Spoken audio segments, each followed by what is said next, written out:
बिस्मिल्लाहिर्रहमानिर्रहीम। कैसे हैं भैया आप लोग? रटना नहीं है, समझना है। Matric chemistry Sindh text book board, chapter number 11 hydrogen and water. और उसका कौन सा टॉपिक है?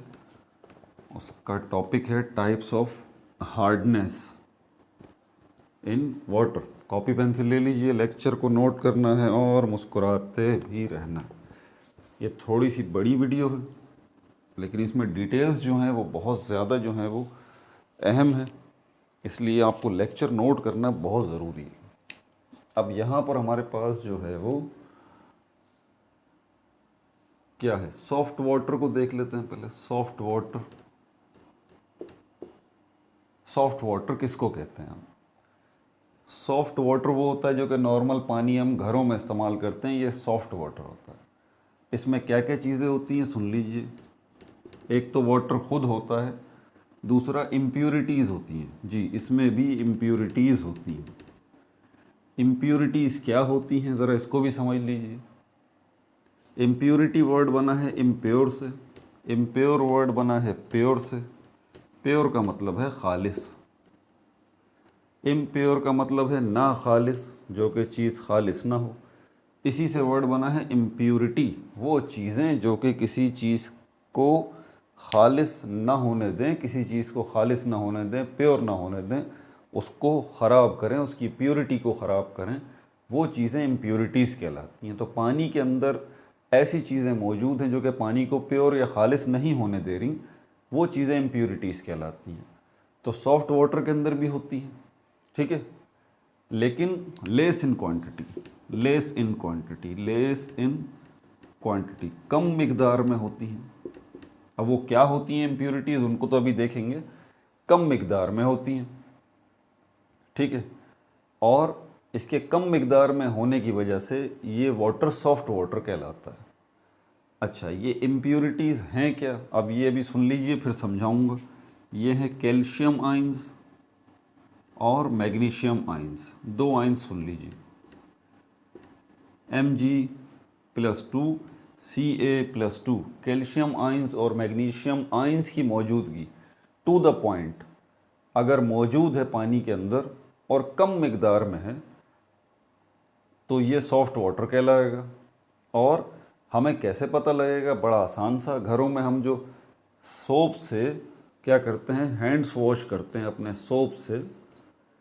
तो सोप से हैंड वॉश करते हैं तो क्या बनता है? लेदर बनता है, जिसको नॉर्मली हम झाग भी कहते हैं। झाग बनता है ना भाई, झाग। इसको फोम भी कहा जाता है, झाग, लेदर या फोम, FOAM। हम बेसिकली सोप से हाथ नहीं धोते, बल्कि उस सोप को पानी के साथ जब हम रगड़ते हैं तो ये लेदर बनता है या ये फोम बनता है या झाग बनता है। इससे हम जो है अपने हाथ धोते हैं, तो कोई परेशानी की बात नहीं होती, आसानी से लेदर बन जाता है। और यही पहचान है वाटर के सॉफ्ट होने की। As compare to soft water, hard water इससे अपोजिट है। उसके अंदर भी यही सब कुछ है। हार्ड वाटर के अंदर अगर हम देखें तो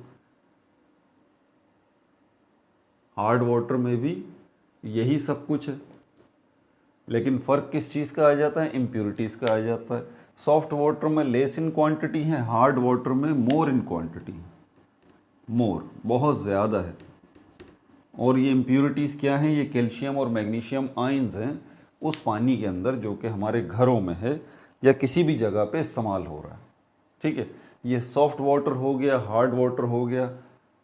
और तीसरा वाटर जो है वो हैवी वाटर, उसके ऊपर तो बाद में वीडियो बनाऊंगा, अभी तो नहीं। तीसरी टाइप वाटर की है हमारे पास, हैवी वाटर है। तो बहरहाल सॉफ्ट वाटर और हार्ड वाटर की तो बात मैंने आपको बता दी, ये हो गया। हमें क्लियरली पता चल गया कि इम्प्योरिटीज़ मौजूद हैं, कम मिकदार में मौजूद हैं तो सॉफ्ट वाटर है, ज़्यादा मिकदार में इम्प्योरिटीज़ मौजूद हैं तो हार्ड वाटर है। इम्प्योरिटीज़ क्या हैं ये भी बता दिया। कैल्शियम और मैग्नीशियम आयंस की मौजूदगी ज़्यादा मिकदार में है तो हार्ड वाटर है। पहचान क्या है, कैसे पहचानेंगे? अगर हाथ धोते हुए सोप से झाग बनता है, लेदर बनता है, फोम बनता है तो ये सॉफ्ट वाटर है। और अगर ये नहीं बनता, कोई लेदर नहीं बनता, जब आप हाथ धोते हैं सोप के साथ कोई लेदर नहीं बनता, कोई फोम नहीं बनता, कोई झाग नहीं बनता, बल्कि सोप क्या होता है, सोप के स्मॉल पीसेस बन जाते हैं, स्मॉल पीसेस पाउडर की तरह। सोप झाग नहीं बना रहा, बल्कि रेज़ा रेज़ा हो रहा है, टुकड़े टुकड़े हो रहा है, उसके छोटे छोटे से पीसेस जो है वो आपको बनते हुए नज़र आ रहे हैं वहाँ पर। ठीक है, तो ये क्या होगा, फिर आप समझ जाएंगे कि ये पानी जो है ये सही नहीं है, क्योंकि सोप जब हम इसको यूज़ कर रहे हैं तो सोप से लेदर नहीं बन रहा, फोम नहीं बन रहा, ये सब कुछ तो बन ही नहीं रहा, बल्कि उसके बजाय सोप घुलता चला जा रहा है, घुलता चला जा रहा है, और किसी काम का नहीं है। वो पानी जो है हार्ड वाटर है। ठीक है, और हार्ड वाटर जो है किस वजह से, कैल्शियम और मैग्नीशियम आयंस की वजह से। अब ज़रा मैं आपको एक जर्नी की तरफ लेके चलता हूँ, एक सफ़र की तरफ। हमें ये जानना है कि आया ये पानी के अंदर इम्प्योरिटी आई कैसे। इस सवाल के पीछे पूरा लेक्चर है ये। ठीक है, और अब मुश्किल बात शुरू हो जाएगी, तवज्जो रखिएगा ज़रा। हमें इस चीज़ को देखना है, क्योंकि अब थोड़ी बात होगी केमिकल पॉइंट ऑफ व्यू से, इक्वेशंस पॉइंट ऑफ व्यू से। ठीक है, हमें ढूंढना है ये कैल्शियम और मैग्नीशियम आयंस इसमें आए कहाँ से। तो इससे सवाल पहले ये होता है कि पानी आया कहाँ से। आपके घर में पानी कहाँ से आया, आप बोलेंगे सर हमारे घर में टैंक लगा हुआ है पानी का, उसमें से आया।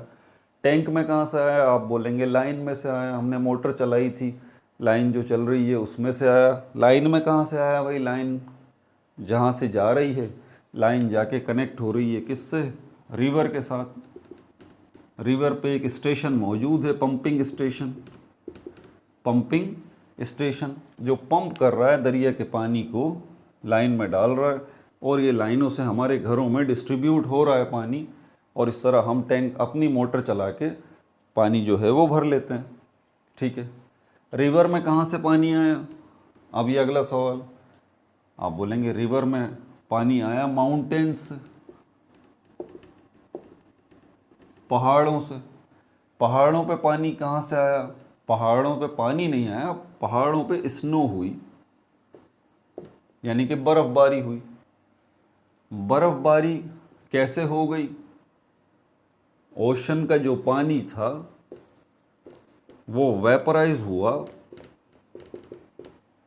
सूरज की हिद्दत की वजह से, उसकी रोशनी की वजह से, उसमें सूरज की गर्मी की वजह से, सनलाइट में जो हीट मौजूद है, दो चीज़ें मौजूद है ना सनलाइट में, हीट भी मौजूद है, लाइट भी मौजूद है। तो हीट जो मौजूद है उसने समंदर के पानी को क्या किया, वेपराइज किया, यानी कि वेपर्स में कन्वर्ट किया, गैशियस फॉर्म में कन्वर्ट किया।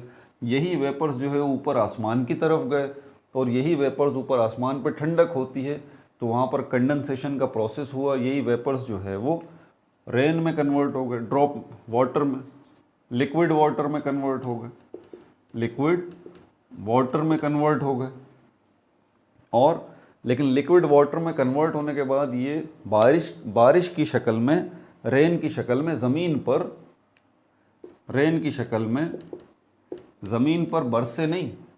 उसकी वजूहात क्या हैं वो तो फ़िलहाल हमारा टॉपिक नहीं है, बल्कि ये लिक्विड वाटर, ये पानी के कतरे बादलों से होते हुए पहाड़ों पे चले गए, और पहाड़ों पर बहुत ज़्यादा ठंड थी, तो फिर ये क्या हुआ, ये लिक्विड वाटर जो है वो स्नो में कन्वर्ट हो गया, और ये स्नो पहाड़ों पे गिरती रही गिरती रही। फिर गर्मियों का मौसम आ गया, समर का सीज़न आ गया, जब पहाड़ों पर धूप पड़ी, गर्मी पड़ी यहाँ पर, तो इसी गर्मी ने, इसी धूप ने क्या किया, पहाड़ों पे जो स्नो है उसको मेल्ट करना शुरू कर दिया, पिघलाना शुरू कर दिया, और पहाड़ों से वो पानी जो है वो नीचे आना शुरू हो गया। यहाँ से यहाँ पर मौजूद है, जिस जगह पर ये स्नो या आइस का ज़ख़ीरा होता है पहाड़ पे बहुत ज़्यादा, उस ज़ख़ीरे को ग्लेशियर कहा जाता है। तो पहाड़ की चोटी पे ये ग्लेशियर है, वहाँ गर्मियों में धूप पड़ रही है और उसकी वजह से पानी यहाँ से ये पहाड़ों पे से होता हुआ आ रहा है, रॉक्स पे से होता हुआ आ रहा है, रॉक्स पे से होता हुआ आ रहा है, और साथ साथ ये बड़ा होता चला जा रहा है, क्योंकि पहाड़ पे से एक तरफ से तो पानी नहीं आ रहा ना, पहाड़ तो बहुत बड़ा है, ग्लेशियर बहुत बड़ा है, यहाँ से भी पानी आ रहा है, यहाँ से भी आ रहा है, यहाँ से भी आ रहा है। तो ये निकलते निकलते ये कोई 300-400 मुख्तलिफ़ जगहों से ग्लेशियर से पानी नीचे आ रहा है पहाड़ों से, और नीचे आते आते ये 300-400 जगहों का पानी मिक्स हो रहा है, एक जगह पर इकट्ठा हो रहा है, और ये फ्लो होते होते ये क्या बन जाता है, ये रिवर बन जाता है। ये रिवर बन जाता है। और यही रिवर वो होता है जिस पे हम पंपिंग स्टेशन लगाते हैं अपना, और वहाँ से पानी हम ले लेते हैं। अब ये जो स्नो है ये प्योर है, प्योर, कोई इम्प्योरिटी नहीं है, ठीक है। और ये लिक्विड जो रेन है उसमें भी कोई इम्प्योरिटी नहीं है, ये याद रहे, ठीक है। अब यहाँ पर स्नो वाली कहानी तो हो गई। अब रेन को ले लेते हैं कि बारिश जो है वो बरस रही है, बारिश जो है वो बरस रही है। दोनों जगहों को, दोनों केसेस को जहन में रखिएगा, पूरा कॉन्सेप्ट आपका क्लियर हो जाएगा। बारिश जो है बरस रही है, आसमान से ज़मीन की तरफ आ रही है। तो आसमान से ज़मीन की तरफ आ रही है तो बीच में क्या है? एटमॉस्फेयर। बीच में क्या है? एटमॉस्फेयर है। एटमॉस्फेयर है बीच में। एटमॉस्फेयर में क्या है? एयर है। एयर क्या है? मिक्सचर है गैसेस का। सबसे बड़ी तादाद जिसमें नाइट्रोजन गैस की है, फिर ऑक्सीजन गैस भी है, कार्बन डाइऑक्साइड गैस भी है, कार्बन मोनोऑक्साइड गैस भी। तो ये रेन वाटर जब हवा में मौजूद कार्बन डाइऑक्साइड के साथ रिएक्ट करता है तो क्या बन जाता है, मैं बता देता हूँ आपको। ये रेन वाटर जब कार्बन डाइऑक्साइड के साथ रिएक्ट करता है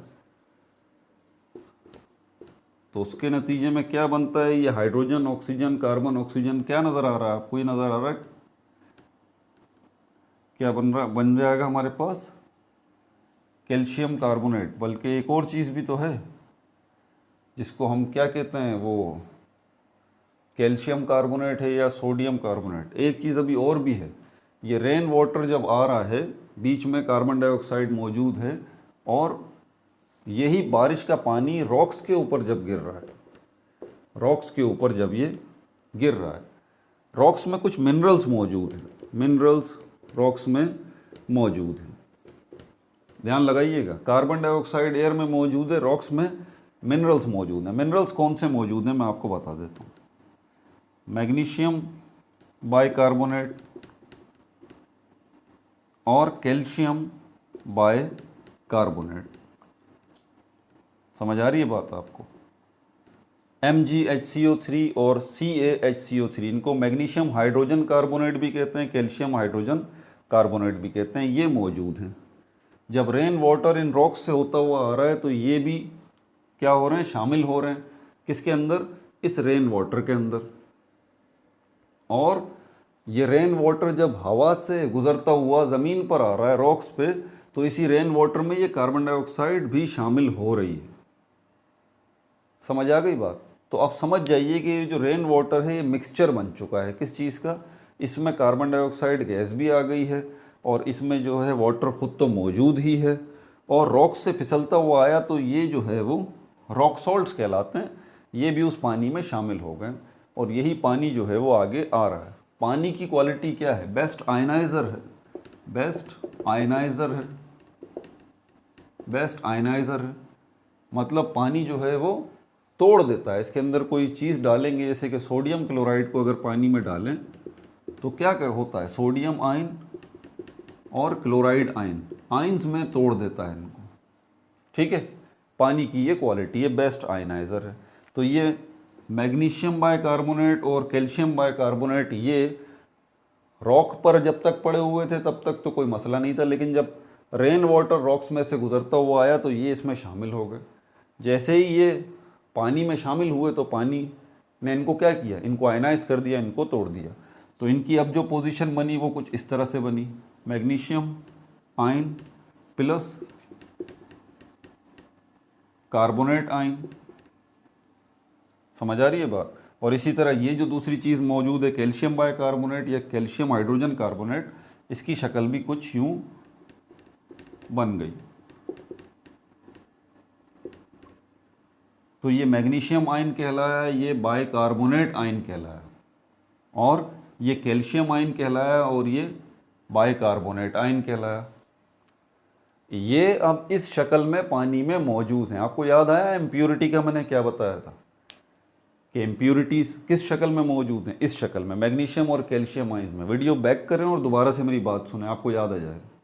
तो आपको समझ में आया कि ऐसा ये कहाँ से आए आयन्स, कितनी लंबी प्रोसेस चला है।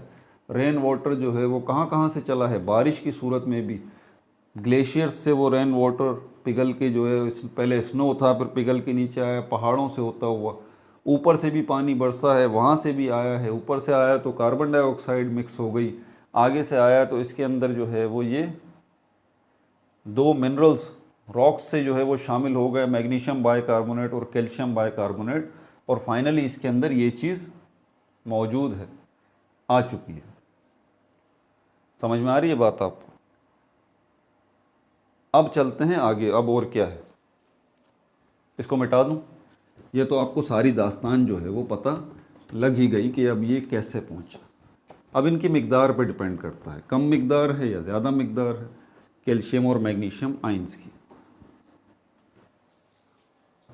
सोप का भी आपको बता दूं, इसमें जो है सोप का हवाला मौजूद है, सोप का हवाला भी इसमें मौजूद है।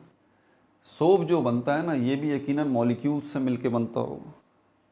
Sodium salts of कार्बो oxalic acid, sodium salts of कार्बो oxalic acid. ये सोडियम सॉल्ट्स जो कि कार्बो ऑक्सैलिक एसिड के बने हुए होते हैं, ठीक है। अब ये मत भूलिएगा सर ये सॉल्ट हैं तो ये कार्बो ऑक्सैलिक एसिड, यानी कि कार्बो ऑक्सैलिक सॉल्ट किससे बनता है भाई? एसिड और बेस से मिलके बनता है ना। तो ये सोडियम सॉल्ट्स किससे मिलके बने हैं? ये कार्बो ऑक्सैलिक एसिड से मिलके बने हैं, तो इनको कहा जाता है sodium salts of कार्बो oxalic acid. Salt नहीं, सॉल्ट्स। इनके क्या क्या नाम हैं? इसमें से एक का जो नाम है वो हेक्साडिकानोट ये है, और दूसरे का नाम है ऑक्टाडिकानोट। डिका 10 को कहते हैं, हेक्सा 6 को कहते हैं, तो ये 16 हो गया। ऑक्टा 8 को कहते हैं, डिका 10 को कहते हैं, तो ये क्या हो गया? ये 18 हो गया। नोट जो है ये सोडियम को रिप्रेजेंट कर रहा है। इसका केमिकल फार्मूला कुछ इस किस्म का होता है, CH3CH2, यहाँ पर 15 लिखा हुआ होता है, और इसके साथ ये जो है वो बॉन्ड बना हुआ होता है। अभी एक कौन सा बॉन्ड? कार्बो ऑक्सैलिक एसिड का, तो OH होगा इसके साथ यहाँ पर। अभी मुझे सही तरह इसका कार्बो ऑक्सैलिक एसिड का फार्मूला याद नहीं है, चलें देख लेते हैं। यहाँ पर मैंने लिख रखा है, हाँ ये आ गया यहाँ पर। तो यहाँ पर ये इसके साथ जो है ये डबल बॉन्ड जो है बनता है यहाँ पर। ये कौन सा वाला? इसके साथ ये CH13 कर लें इसको, 13 दोनों हैं वैसे, ठीक है ना। ये 13 हो गया और इसके साथ ये CH2 हो गया। यहाँ पर ये डबल बॉन्ड बनेगा OH के साथ। ये इतनी कॉम्प्लिकेटेड मैं आपको लेके जाना नहीं चाह रहा, ठीक है। ONA सिर्फ आपकी मालूमात के लिए बता रहा हूँ। ये जो चीज़ बनी है ना, इसमें आप काउंट कर लीजिए। जब सीख रहे हैं तो सही तरीके से सीखें ना भाई। तो यहाँ पर एक कार्बन ये रहा, और ये कितने कार्बन है? 13 लगा हुआ है, तो 13 कार्बन ये रहे, एक कार्बन 13, 14, 15, यहाँ 14 आएगा इसके साथ, 14। तो एक कार्बन ये रहा, 14 कार्बन ये रहे, और एक कार्बन ये रहा। कितने कार्बन हो गए? 16। ये जो लिखा हुआ है ना हेक्साडिका मतलब 16, तो ये इसमें 16 कार्बन्स को रिप्रेजेंट कर रहा है। एक कार्बन ये रहा, 14 ये रहे, और एक ये रहा। समझ में आ गई बात? ये जो पोर्शन है ये वाला OH वाला और O, ये कार्बो ऑक्सैलिक एसिड की रिप्रेजेंटेशन है। ऑर्गेनिक केमिस्ट्री जब पढ़ाऊंगा ना तो ये तफसील से बात बताऊंगा, फिलहाल तो अभी समझ लीजिए। तो ये क्या चीज़ है? हेक्साडिकानोट। ये सोडियम सॉल्ट में से एक सोडियम सॉल्ट है, और ये किस में मौजूद होता है? सोप में मौजूद होता है। समझ में आ गई बात? दूसरा हमारे पास है ऑक्टाडिकानोट। अब ऑक्टा समझ जाइए किसको कहा जा रहा है? जिसमें 18 कार्बन के एटम होंगे। अब इसके अंदर क्या तब्दीली होनी चाहिए आपके ख्याल में कि ये 18 कार्बन एटम जो है वो बन जाएंगे? तो ये बस कार्बन को तब्दील कर दीजिए, ये 16 और ये एक 15, 16, इसको 14 के बजाय 16 कर दें, बस इतना सा फ़र्क है। तो 16 कार्बन के एटम ये रहे, एक कार्बन का एटम ये रहा 17 और एक ये रहा कार्बन का एटम 18। ये बन गया ऑक्टा डिकानोट। ये दोनों क्या हैं, ये सोडियम के सॉल्ट्स हैं, ठीक है। और ये किससे बने हैं, ये कार्बोक्सिलिक एसिड से बने हैं, ये सोप में मौजूद होते हैं, ठीक है भाई। इनका एक और नाम भी है, वो भी बता देता हूँ आपको, सोडियम स्टीयरेट इसको कहा जाता है। आपके एमसीक्यूज में कुछ भी पूछा जा सकता है, सोडियम स्टीयरेट, ठीक हो गया भाई। और ये जो है वो पल्मेटाइट कहलाता है, पल्मेटाइट इसका ये नाम भी है, पल्मेटाइट ये इसका नाम है, ठीक हो गया। पल्मीटेट, पल्मीटेट, पल्मीटेट, पल्मीटेट, ठीक है। तो यहाँ पर ये हार्ड वाटर सॉफ्ट वाटर का पार्ट 1 जो है अभी इसको कर लेते हैं, पार्ट 1। इसका पार्ट 2 जो है फिर इसके अंदर मज़ीद तफसील से आगे आपको बताऊँगा कि कैसे जो है, क्योंकि ये सारी चीज़ें आपको समझना ज़रूरी हैं, ठीक है भाई। अपना बहुत ज़्यादा ख्याल रखिएगा। No like no subscribe, only share.